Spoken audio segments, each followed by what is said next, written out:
દાત્રાના રવેચીનગર પ્લોટમાં ઘરોમાં પાણી ઘૂસતા રહીશો પરેશાન. તંત્રની નિષ્ક્રિયતા સામે નારાજગી. આજ દિન સુધી કોઈ અધિકારીની મુલાકાત નહીં. સાંતલપુર તાલુકાના દાત્રાણ ગામે આવેલા રવેચીનગર વિસ્તારમાં ભારે વરસાદના કારણે પાણી ફરી વળતા પ્લોટ વિસ્તારમાં આવેલા અનેક ઘરોમાં પાણી ઘૂસી જતા પરિસ્થિતિ વિકટ બની છે. મળતી માહિતી મુજબ સવારે આશરે 4 વાગે પાણી ઘરોમાં ઘૂસી આવ્યા હતા.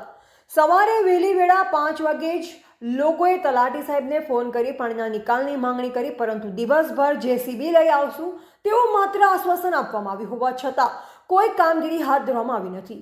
ગ્રામ લોકોના આક્ષેપ મુજબ આજ દિન સુધી તંત્રના કોઈ પણ અધિકારી કે પ્રતિનિધિએ ગામની મુલાકાત લીધી નથી, જે કારણે પ્લોટવાસીઓમાં ભારે રોષ વ્યાપ્યો છે. પાણી ભરાયા હોવાના કારણે રોજિંદા કાર્યોમાં અવરોધો ઊભા થયા છે અને બાળકો તથા વૃદ્ધોને ભારે મુશ્કેલીનો સામનો કરવો પડી રહ્યો છે. રહેવાસીઓ તાત્કાલિક પાણીના નિકાલની વ્યવસ્થા કરવા સાથે તંત્રના જવાબદાર અધિકારીઓ સ્થળ પર આવી પરિસ્થિતિનો તાગ લઈ ઝડપી કાર્યવાહી કરે તેવી માંગણી ઉઠાવી છે. તો ગુજરાત લાઈવ ન્યૂઝ સાથે ગોવાભાઈ આહિર. હું દાત્રાના રવેચીનગરમાંથી વસંતભાઈ બોલું છું. દાત્રાના ભારે વરસાદના કારણે ડેમનો ઓગન મેન તત્વો ભારે માથે તત્વોએ ડેમનું ઓગન દબાવતા અમારા દાત્રાના રવેચીનગરમાં પાણી ખૂબ જ આવી ગયું છે. 4 વાગે પાણી આવી ગયું હતું. 4 વાગ્યાથી મેં 5 વાગે તલાટી સાહેબને ફોન કર્યો તો તલાટી સાહેબ કે હું આવું છું એમ કરતાં કરતાં 2 દિવસ થઈ ગયા. હજી તલાટી સાહેબે અમારી કોઈ મુલાકાત લીધી નથી અને જેમ તેમ દોડીને અમે બધા ટ્રેક્ટર લઈ અને પાણીનો નિકાલ કર્યો અને કોઈ પાણી જે ઓગન છે એમાંથી કોઈ પાણી પણ કાઢવા દેતા નથી. માથે ભારે થતું અમારે બહુ હાલાકી ભોગવવી પડે છે. અમારા ઘરેમાં પણ બહુ નુકસાની આવી છે. હજી સુધી તંત્રએ અમારી કોઈ મુલાકાત લીધી નથી. આજ સુધી વારંવાર ફોન કરતાં કોઈ પણ હજી અમારી રજૂઆત કોઈ પણ સાંભળવા તૈયાર નથી. લાઇટ નથી, ટાવર નથી. અમે બહુ મુશ્કેલીમાં છીએ. નાના નાના છોકરાઓ પણ અંદર છે. અમારે ઘર વખરી બધું પણ પાણીમાં આવી ગયું છે. જીરા બીરા બધું દબાઈ ગયું છે. બોલો. હાલો, અમારા મકાનેમાં પાણી વહેલું 4 વાગે અમે ત્યાં આવ્યા હતું. અમે ફોન કર્યા પણ એક સરપંચ સિવાય કોઈને અમારી સંભાળ લીધી, ગ્રામ પંચાયતે લીધી, એમાં સરપંચે લીધી, બાકી કોઈ તંત્ર આવ્યો નથી. 24 કલાક પાણી અમારા ઘરમાં જવું. અમારા જીરા પલર્યા છે. મકાનેમાં ઓમ નુકસાન ઘણું છે.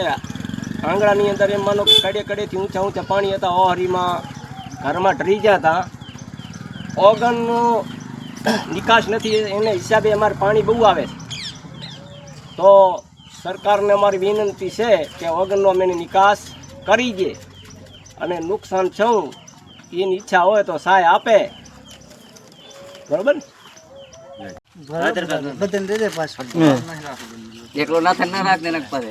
બોલ. હું દાત્રાના રવેચીનગરમાંથી બોલું છું. 24 કલાક પાણી ભરાયા છે. કોઈ મુલાકાત લીધી નથી, તલાટી કે કોઈ પણ. હજી સુધી પાણી ભર્યા છે. ઓગન બોગન બધું દબાવીને બેઠા છે. પાણી નીકળતું નથી. પહેલાં નીકળી જતું, હવે નીકળતું નથી. તેના લેવાથી માણસ ખૂબ હેરાન છે. 24 કલાક કોઈ પણ મુલાકાત લીધી નથી ગામમાં. વડીલ બડીલ કોઈ નહીં. હા બોલ. હાલો, અમારે રવેચીનગરમાં પાણી આવે છે બોનું અને તલાટી જાણ કરી તલાટી આવતો નથી અને આટબંધી દિવાલ કરાવવાની છે.